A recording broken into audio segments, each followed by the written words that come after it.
بسم اللہ الرحمن الرحیم۔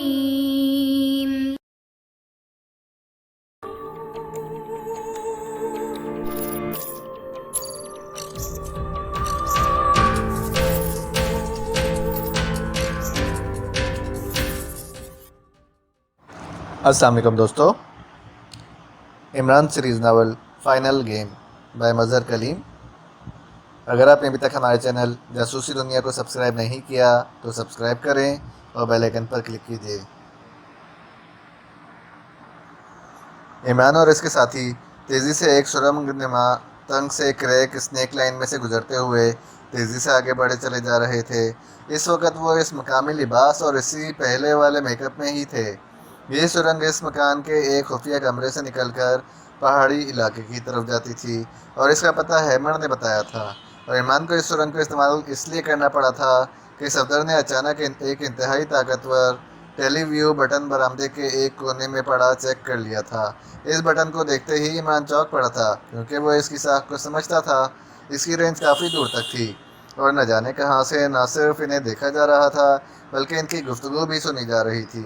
اس کا مطلب تھا کہ وہ خطرے میں تھے۔ پھر اس مکان میں چونکہ میک اپ باکس بھی نہ تھا، اس لیے عمران نے بجائے عام راستے سے باہر جانے کے اس سرنگ کے بارے میں معلومات حاصل کی، اور پھر ہیمر اور اس کے ساتھیوں کو گولی مار کر وہ سب اس سرنگ کی طرف بڑھ گئے تھے۔ یہ چیکنگ کون لوگ کر سکتے ہیں؟ اگر یہ روڈگر کے آدمی ہوتے تو پھر اب تک وہ مکان پر حملہ کر چکے ہوتے، اور ہیمر بھی اس طرح آسانی سے کال کے مطابق اندر نہ آ جاتا۔ صفدر نے کہا، یہ ضرور کوئی دوسری ایجنسی ہے، وہ خفیہ طور پر روڈگر کی چیکنگ کر رہے ہیں، اس لیے تو مجھے وہاں سے اس طرح نکلنا پڑا ہے۔ کسی بھی وقت پورے مکان پر میزائل فائر ہو سکتے ہیں، عمران نے کہا، اور اس کے ساتھیوں نے اس بات میں سر ہلا دیے۔ آپ نے کرنل الیگزینڈر کی طرح اس روڈگر اور روزویلٹ کو بھی تو زندہ چھوڑ دیا ہے۔ ہاں، سربراہوں کو مار کر کیا مل سکتا ہے؟ اس کی جگہ کوئی دوسرا لے لیتا، عمران نے جواب دیا، اور صفدر سر ہلا کر خاموش ہو گیا۔ اور پھر تھوڑی دیر بعد وہ ایک غار سے باہر آ گئے۔ اوہ، ایک منٹ، سامنے چٹان کے پیچھے ایک آدمی موجود ہے، عمران نے باہر نکل کر ادھر ادھر دیکھتے ہوئے کہا، اور وہ سب چونک پڑے، کیونکہ واقعی ایک چٹان کے پیچھے ایک آدمی ایک مشین سمیت موجود تھا۔ اس کا رخ مخالف سمت میں تھا جہاں وہ مکان تھا۔ عمران چٹانوں کی اوٹ لیتا ہوا اس کی طرف بڑھتا چلا گیا۔ خبردار، عمران نے اس کے حکم میں پہنچ کر کہا، تو وہ آدمی ایک لخت اچھلا اور مڑنے کی کوشش میں نیچے گر گیا۔ پھر اس نے اٹھنے کی کوشش کی ہی تھی کہ عمران نے اس کی گردن پر پیر رکھ کر موڑ دیا، اور اس آدمی کا اٹھنے کے لیے سمٹتا ہوا جسم یک لخت ایک جھٹکے سے سیدھا ہو گیا، اور اس کا چہرہ بری طرح بگڑتا چلا گیا۔ عمران نے پیر کو پیچھے کی طرف کیا۔ کیا نام ہے تمہارا؟ جلدی بولو، عمران نے غراتے ہوئے کہا۔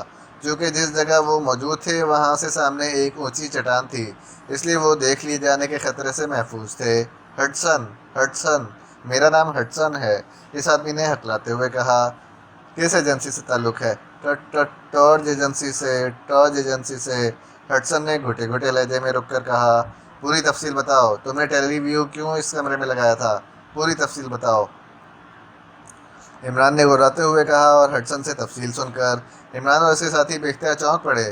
اس کا مطلب تھا کہ وہ بال بچے تھے، ورنہ کرنل الیگزینڈر اور اس کے ساتھی بڑے اطمینان سے ان کا خاتمہ کر دیتے۔ ہڈسن نے انہیں ہیلی کاپٹر کے بارے میں بھی بتایا تھا، اس لیے عمران نے جلدی سے پیر کو پوری طرح موڑا، اور ہڈسن کے جسم نے 2-3 جھٹکے کھائے اور اس کی آنکھیں اوپر کو چڑھ گئیں۔ وہ ختم ہو چکا تھا۔ یہ ہیلی کاپٹر کراچ قصبہ کے قریب ہی ہوگا، آؤ ہمارے ساتھ۔ ہم اس ہیلی کاپٹر کی مدد سے آسانی سے کرنل الیگزینڈر کے اڈے پر پہنچ سکتے ہیں، آؤ جلدی کرو، عمران نے کہا، اور اس کے ساتھ ہی وہ سب انتہائی تیز رفتاری سے چٹانوں کی اوٹ لیتے ہوئے کراچ قصبے کی طرف دوڑتے چلے گئے۔ اور پھر واقعی انہیں دور سے ایک چٹان کے اوپر موجود بڑا سا ہیلی کاپٹر نظر آ گیا، جس کے ساتھ ایک آدمی بھی کھڑا تھا۔ ٹائیگر، چکر کاٹ کر جاؤ اور اس آدمی کا خاتمہ کر دو، جلدی کرو، یہ مسلح ہوگا، خیال رکھنا، عمران نے کہا، اور ٹائیگر سر ہلاتا ہوا تیزی سے آگے دوڑتا چلا گیا، جبکہ عمران اپنے دوسرے ساتھیوں سمیت وہیں رک گیا تھا۔ ٹائیگر چٹانوں کی اوٹ میں ہو جانے کی وجہ سے ان کی نظروں سے اوجھل ہو گیا تھا۔ پھر وہ اچانک ہیلی کاپٹر کے عقب سے نکلتا نظر آیا۔ ہیلی کاپٹر کے ساتھ کھڑے آدمی کی پشت اس کی طرف تھی، اور چند لمحوں بعد ٹائیگر نے اسے چھانپ لیا، اور اس کے ساتھ ہی عمران تیزی سے آگے بڑھا، اور تھوڑی دیر بعد جب وہ ہیلی کاپٹر کے پاس پہنچے تو ٹائیگر اس آدمی کو ختم کر چکا تھا۔ عمران نے ہیلی کاپٹر پر سوار ہو کر اس کا جائزہ لیا، اور پھر اپنے ساتھیوں کو اوپر آنے کا اشارہ کیا اور خود پائلٹ سیٹ پر بیٹھ گیا۔ چند لمحوں بعد ہیلی کاپٹر فضا میں بلند ہوا اور عمران نے اسے تیزی سے واپس اسی روٹ کی طرف بڑھانا شروع کر دیا جس روٹ پر وہ جیپ کے ذریعے جوگٹ کے ساتھ آئے تھے۔ اس کے ساتھ ہی عمران نے ہیلی کاپٹر میں نصب ٹرانسمیٹر کو جنرل فریکوینسی پر ایڈجسٹ کر دیا تھا تاکہ کرنل الیگزینڈر اگر کسی کو کال کرے تو یہ کال یہاں بھی سنائی دے سکے۔ اور پھر تھوڑی دیر بعد واقعی یہ کال ریسیو ہونا شروع ہو گئی۔ کال کرنل الیگزینڈر ہی کر رہا تھا اور اس کا مخاطب کوئی ٹیلر تھا۔ جب کال ختم ہوئی تو عمران نے ایک لمبا سانس لیا اور ٹرانسمیٹر آف کر دیا۔ اب کرنل الیگزینڈر کے اڈے پر جانے کا کوئی فائدہ نہیں ہے۔ اب ہمیں واپس جا کر اس دوسرے ہیلی کاپٹر کے پہنچنے سے پہلے کرنل الیگزینڈر اور اس کے ساتھیوں پر قابو پانا ہوگا۔ اصل مسئلہ یہ ہے کہ ہمارے پاس میک اپ باکس نہیں ہے، عمران نے ہونٹ چباتے ہوئے کہا اور ہیلی کاپٹر کو واپس مڑنا شروع کر دیا۔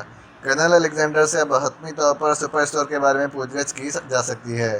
اس کے بعد ہم اس اسنیک لائن کے ذریعے بلیک گھوسٹ پہاڑیوں تک پہنچ کر آپریشن کر سکتے ہیں، صفدر نے کہا اور عمران نے اس بات میں سر ہلا دیا۔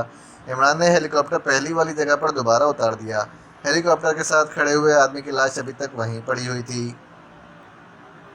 کرنل الیگزینڈر اور اس کے ساتھی یقیناً مکان کے اندر گئے ہوں گے، ہمیں چکر کاٹ کے جانا ہوگا، عمران نے ہیلی کاپٹر سے نیچے اترتے ہوئے کہا اور اس کے ساتھی بھی نیچے اتر آئے اور ایک بار پھر وہ اس مکان کی طرف بڑھتے چلے گئے۔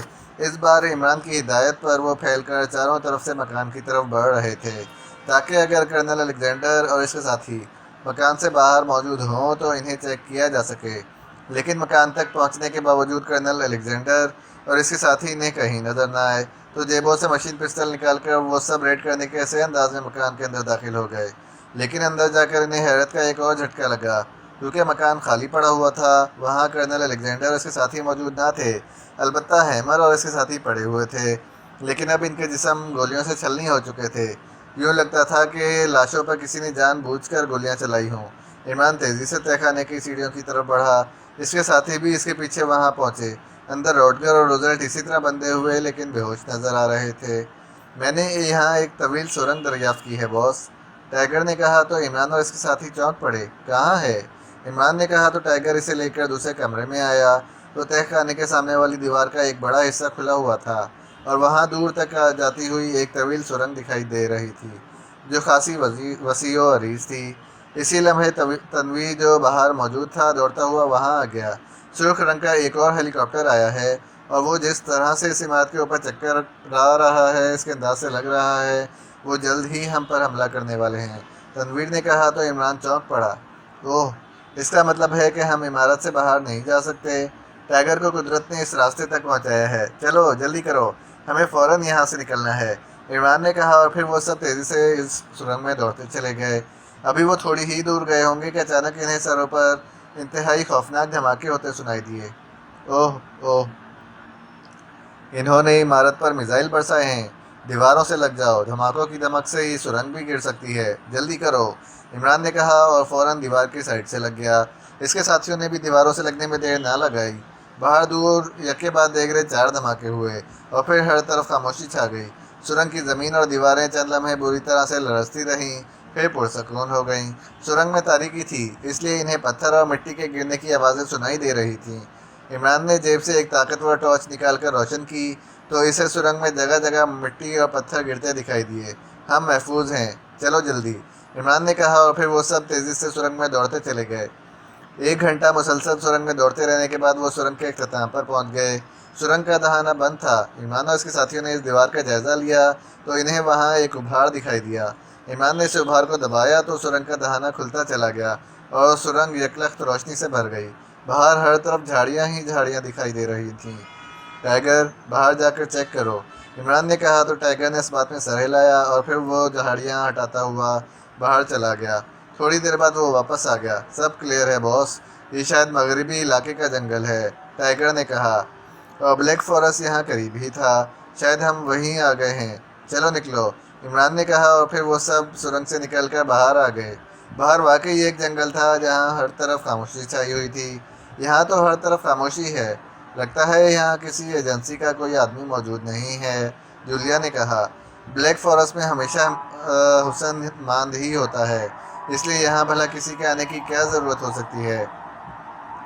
اگر انہیں معلوم ہوتا کہ یہاں حسن کی چمک پیدا ہونے والی ہے تو وہ لوگ یقیناً یہاں بھی پہنچ جاتے۔ عمران کی زبان پوری رفتار سے چل پڑی۔ وہ ایک چٹان پر کھڑا ہو کر چاروں طرف دیکھ رہا تھا اور یہ بات کہتے ہوئے وہ چھلانگ لگا کر نیچے آ گیا تھا۔ تم پھر بکواس پر اتر آئے، جولیا نے مصنوعی غصے سے کہا۔ ارے نہیں، میں تو چٹان سے اترا ہوں۔ ویسے اگر تم چٹان کو بکواس کہتی ہو تو اب پھر بکواس پر چڑھ رہا ہوں، اور یہاں تو ہر طرف بکواس ہی بکواس پھیلی ہوئی ہے۔ عمران کی زبان بھلا کہاں رکتی تھی۔ عمران صاحب، اچانک صفدر کی آواز ان کے عقب سے سنائی دی۔ ارے شیطان آ گیا۔ بس شیطان میں یہی بڑی خامی ہے کہ جہاں ذرا جنت ملنے کا امکان ہو وہاں پہنچ گیا کہ چلو آدم زاد صاحب اپنی دنیا میں جہاں ہر طرف بقول جولیا بکواس ہی بکواس پھیلی ہوئی ہے۔ جی فرمائیے، اب کیا حکم ہے؟ عمران نے مڑے بغیر کہا۔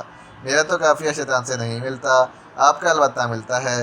عمران اور شیطان ہم قافیہ ہی ہیں، صفدر نے قریب آ کر مسکراتے ہوئے کہا۔ ہاں، کبھی ہم قافیہ ہوتے تھے، مگر اب تو صف در صف کا فرق ہے عمران اور شیطان میں، عمران نے ترکی بہ ترکی جواب دیتے ہوئے کہا، اور اس بار نہ صرف صفدر بے اختیار ہنس پڑا بلکہ جولیا بھی عمران کے اس خوبصورت جواب پر ہنس پڑی۔ آپ جیسی حاضر جوابی میں کہاں سے لاؤں عمران صاحب؟ صفدر نے ہنستے ہوئے کہا۔ غیر حاضر سوالی کے ساتھ یہی سلوک ہوتا ہے، بیچارہ غیر حاضر ہونے کی وجہ سے سوال ہی نہیں کر سکتا۔ بس عمران صاحب ہی کرتا رہ جاتا ہے۔ عمران نے حاضر جوابی کے مقابلے میں غیر حاضر سوالی کی ترکیب گھڑتے ہوئے کہا، اور صفدر ایک بار پھر ہنس پڑا۔ آپ سوال کرنے بھی تو دیں، سوال سے پہلے ہی جواب شروع کر دیتے ہیں، صفدر نے عمران کی بات سمجھتے ہوئے کہا۔ اچھا پوچھو، کیا ہے سوال؟ عمران نے کہا۔ میں یہ پوچھنا چاہتا تھا، ہم اس بلیک فارسٹ میں سے بھی تو ریڈ سرکل میں موجود بلیک گھوس پہاڑیوں کی طرف جا سکتے ہیں۔ ہمارے لیے تو یہ اچھا ہو گیا ہے کہ ہم بغیر کسی کی نظروں میں آئے اس جنگل میں پہنچ گئے ہیں۔ یہ تو تم نے اپنا تجزیہ پیش کیا ہے، کوئی سوال تو نہیں ہے، اور بہرحال ہم نے سپر اسٹور اور میزائل اسٹیشن تک پہنچنا ہے، اس کے بعد سوال کرنے والوں کو سب کچھ مل جائے گا، عمران نے جواب دیتے ہوئے کہا۔ صفدر اور جولیا نے اس بار کوئی حجت کرنے کی بجائے اس بات میں سر ہلا دیا۔ وہ جنگل میں آگے بڑھنا شروع ہو گئے۔ جنگل گھنا تھا، مسلسل آگے بڑھتے ہوئے رات کی تاریکی میں خاصا اضافہ ہو گیا تھا، لیکن عمران اور اس کے ساتھی رکے بغیر آگے بڑھ رہے تھے۔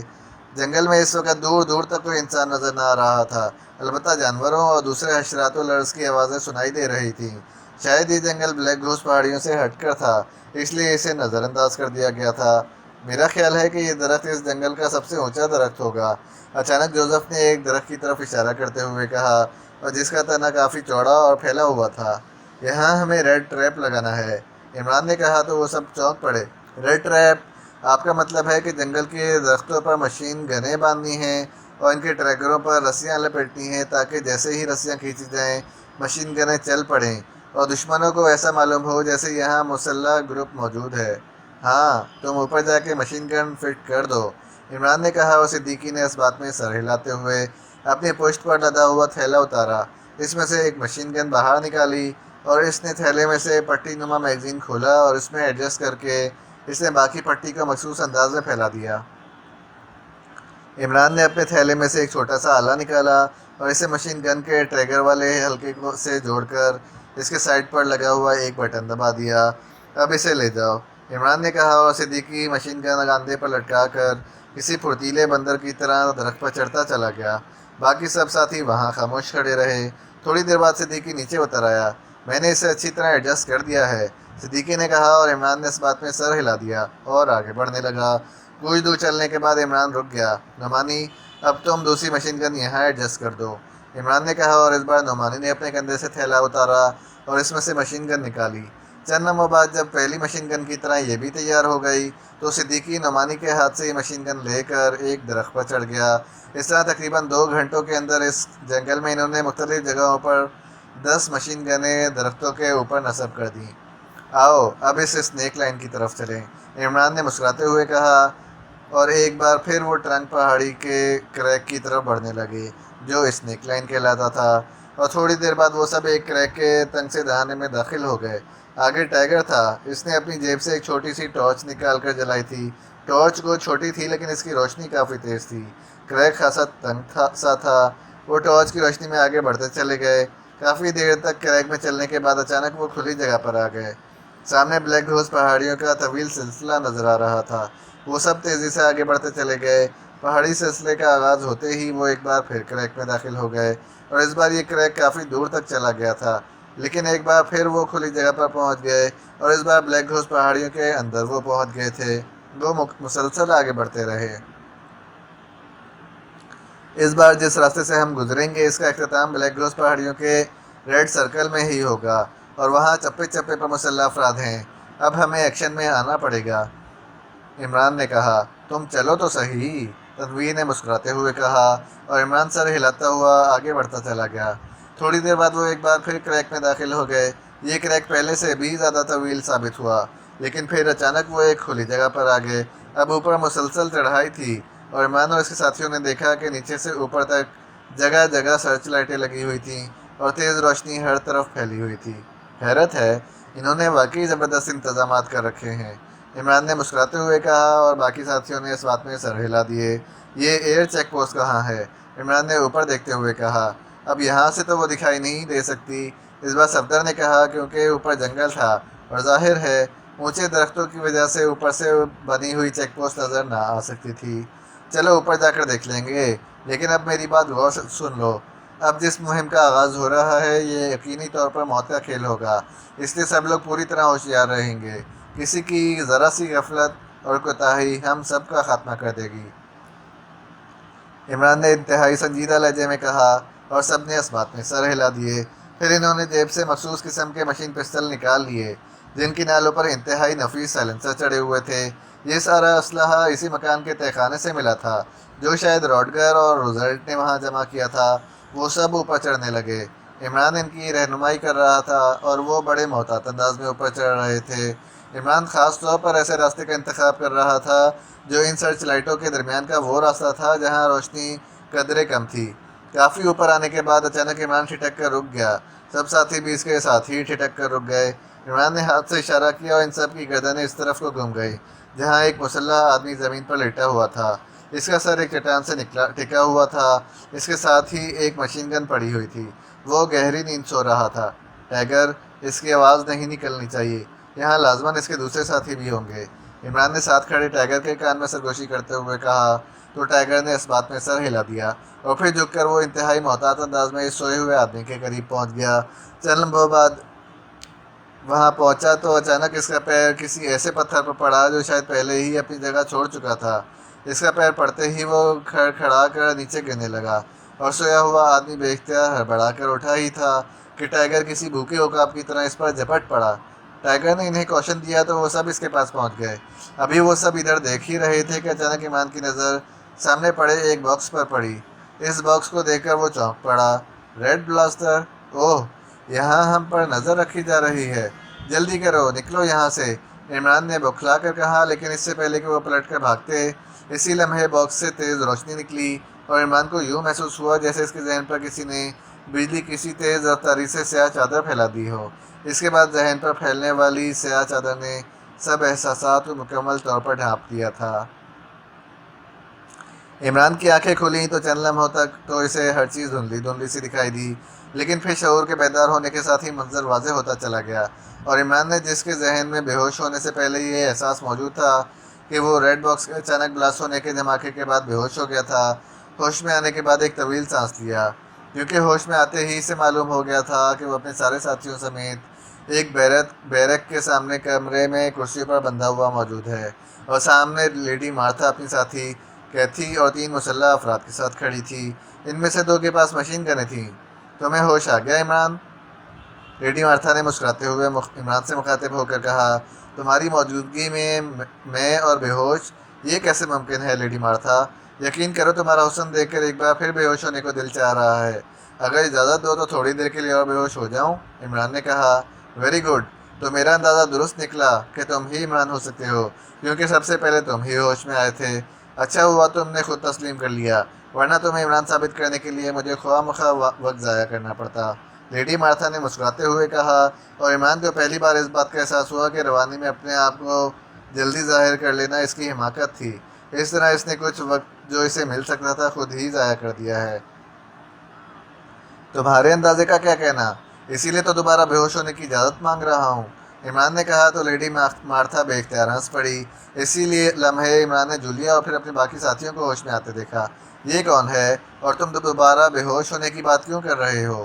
اچانک جولیا کی کرخت آواز سنائی دی اور عمران بے اختیار مسکرا دیا۔ وہ پہلے ہی چیک کر چکا تھا کہ جولیا اور اس کے ساتھ دوسرے سارے ساتھیوں کو ہوش آ چکا ہے اور اس نے جان بوجھ کر یہ فکر کہا تھا۔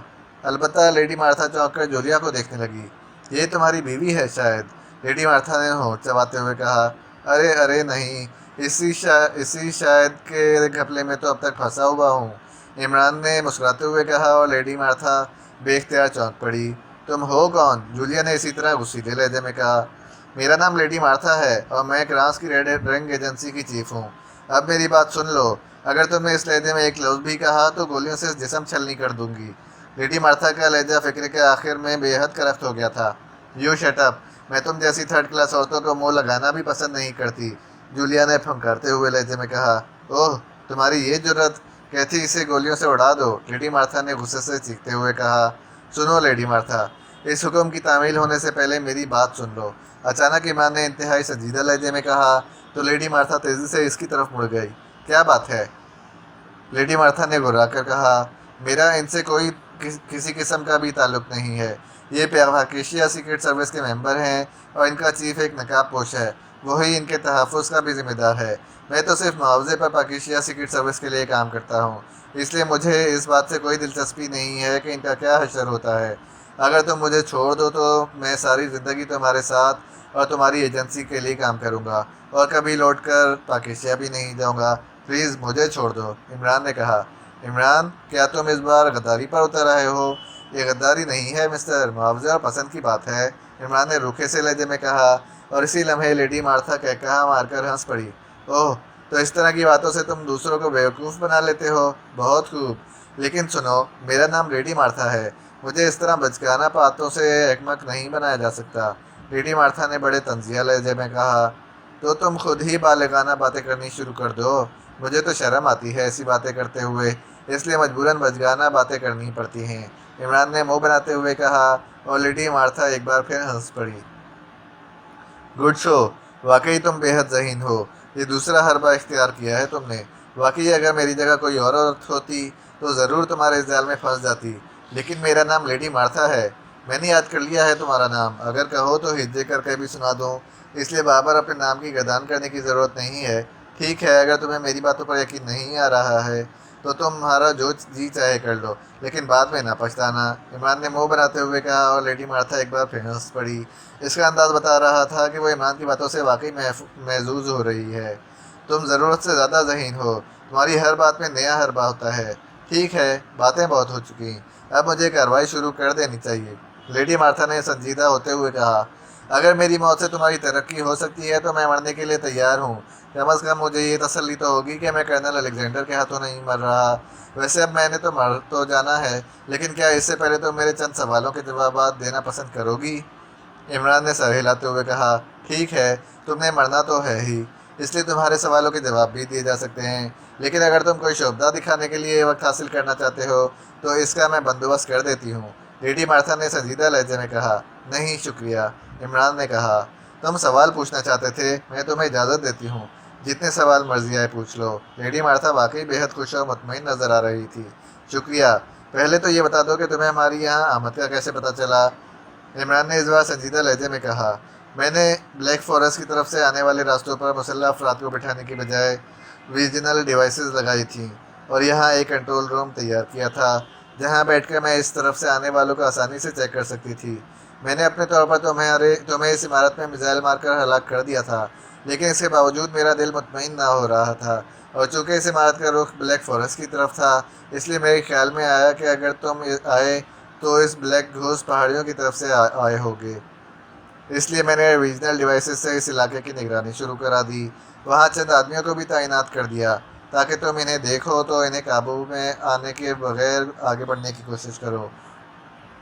میں نے ان آدمیوں کو زیرو باکس بھی دے دیے تھے جنہیں یہاں سے کنٹرول کر کے کومبا ریز فائر کی جا سکتی تھیں، اور اس طرح سے کوئی بھی جاندار ایک لمحے میں بے ہوش ہو سکتا تھا۔ تم نے اور تمہارے ساتھیوں نے اگر بے ہوشی سے بچنے والی ادویہ بھی لی ہوں یا انجیکشن بھی لگائے ہوتے تو کومبا ریز سے بچنا تمہارے لیے ناممکن تھا۔ اور پھر مجھے جیسے ہی اطلاع ملی کہ ویژنل ڈیوائسز میں تم بلیک فارسٹ کے راستے اس طرف آتے دکھائی دیے ہو تو اس مشن کی نگرانی کرنے میں خود پہنچ گئی۔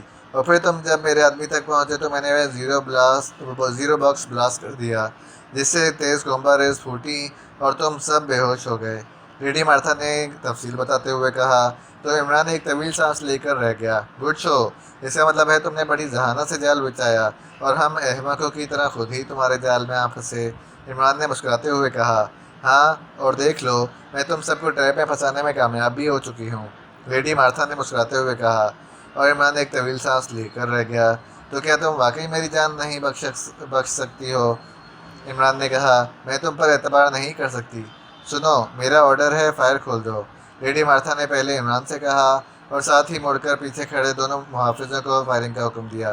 لیکن اس سے پہلے کہ مسلح افراد مشین گنوں سے فائرنگ کرتے، اچانک کٹاک کٹاک کی آوازوں کے ساتھ جوزف اور جوانا کی رسیاں ٹوٹیں اور دوسرے لمحے عمران نے جوزف کو کسی پرندے کی طرح ایک مشین گن بردار سے ٹکراتے دیکھا۔